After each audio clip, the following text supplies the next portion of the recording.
ക്ഷാമകാലത്തെന്നെ ക്ഷേമമോടെ കാത്തിടും.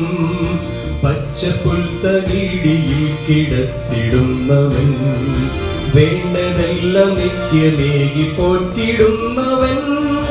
യേശു നല്ലവൻ, യേശു നല്ലവൻ, യേശു നല്ലവൻ.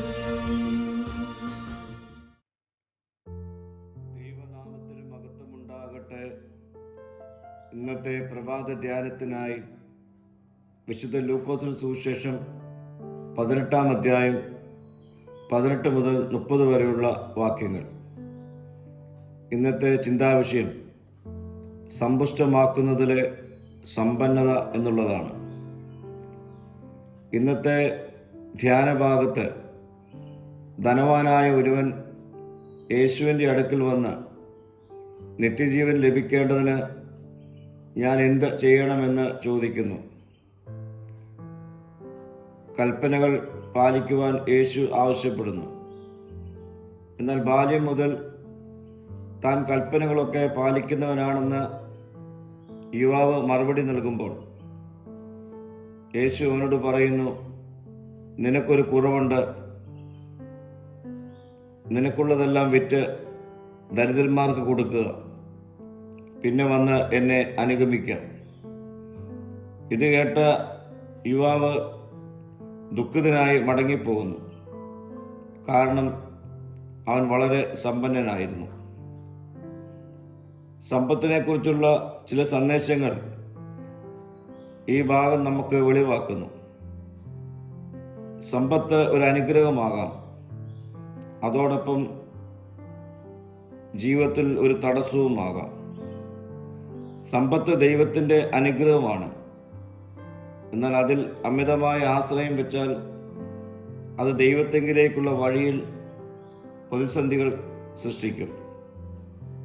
നമ്മുടെ ഹൃദയത്തിലെ മുൻഗണന എന്തിനാണ്? യേശു സമ്പത്ത് ഉപേക്ഷിക്കണമെന്ന് മാത്രമല്ല പറയുന്നത്, സമ്പത്ത് ഹൃദയത്തിൽ ദൈവത്തിൻ്റെ സ്ഥാനം കൈക്കൊള്ളരുത് എന്നും കൂടിയാണ് ഓർമ്മിപ്പിക്കുന്നത്. സമ്പത്തുള്ളതുകൊണ്ട് രക്ഷ നഷ്ടമാവുകയില്ല.